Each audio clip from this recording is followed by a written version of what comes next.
का 90% पैसा लुटेरों के हाथ में चला गया। तो हैवी टैक्सेशन के बाद भी विकास के रास्ते बंद हो जाएं तो अल्टीमेट जनता निर्णय लेती है।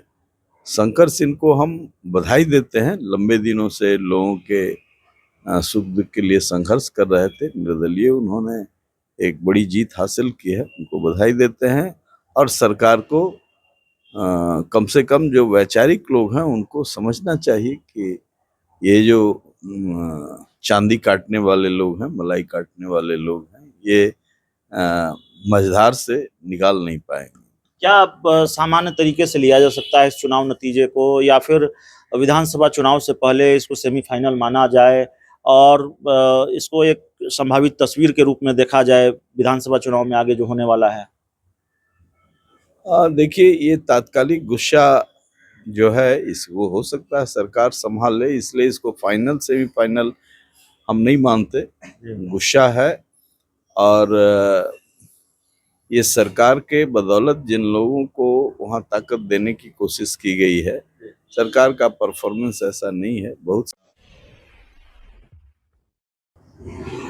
देखिए, इस वक्त बिहार के सियासी गलियारों से जो सबसे महत्वपूर्ण खबर है वो ये खबर है कि जेडीयू हार गई है रुपौली का विधानसभा उपचुनाव। बावजूद इसके कि नीतीश कुमार ने पूरी ताकत लगा दी, कई सभाएं की, जेडीयू कोटे के मंत्री, जेडीयू के बड़े बड़े नेता वहां कैंप करते रहे, चिराग पासवान ने भी सभा की और निर्दलीय उम्मीदवार के हाथों जेडीयू हार गई है, हार का मुंह देखना पड़ा है। हमारे साथ बिहार जहानाबाद के पूर्व सांसद डॉक्टर अरुण कुमार हैं।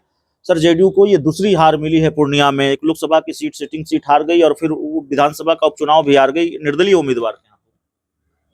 देखिए, ये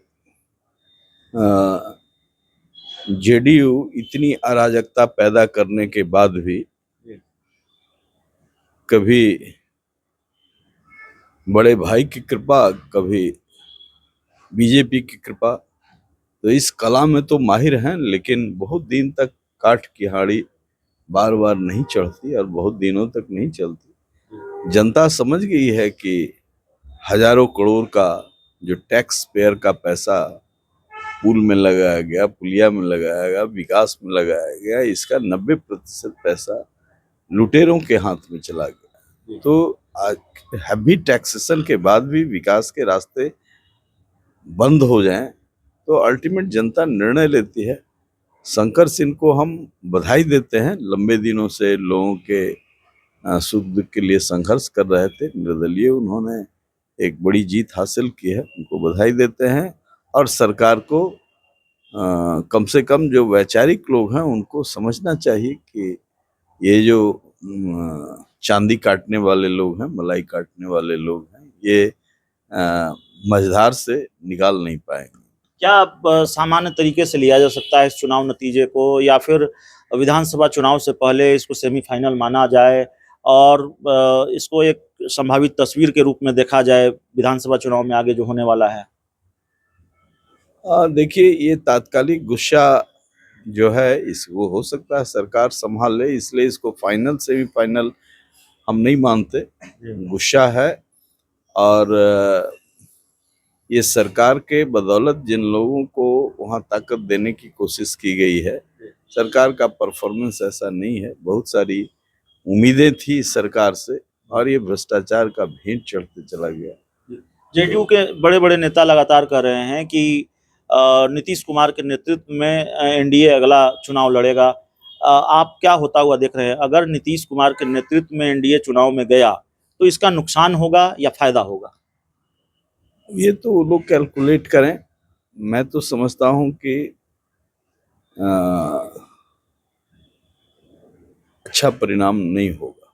अच्छा परिणाम नहीं होगा। बिहार के विधानसभा चुनाव को लेकर ऐसा लगता है कि नीतीश कुमार भी डरे हुए हैं, चिराग पासवान भी डरे हुए हैं, इसीलिए दोनों की केमिस्ट्री बहुत बेहतर नजर आ रही है। और शायद इस बात का डर भी हो कि अगर दोनों ने एक दूसरे के खिलाफ खेल किया तो फिर नुकसान दोनों को होगा।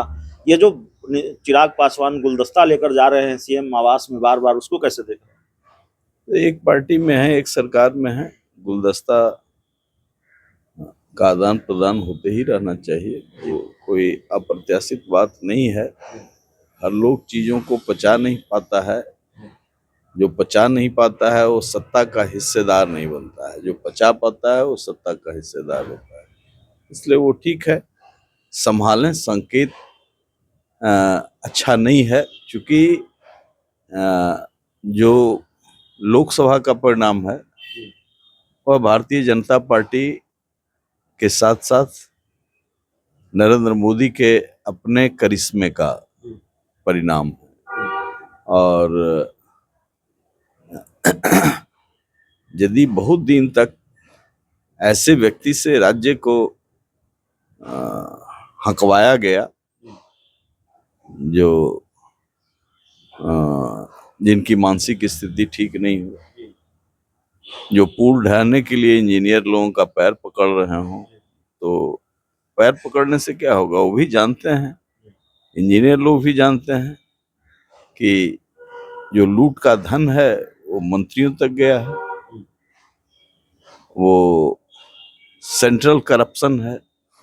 और पॉलिटिकल करप्शन यदि हाइट पर हो तो ब्यूरोक्रेसी तो करप्ट होगा ही, उसको कोई नहीं रोक सकता। तो देखिए, हमारे साथ पूर्व सांसद डॉक्टर अरुण कुमार थे। लंबी बातचीत, इनसे बहुत बहुत धन्यवाद।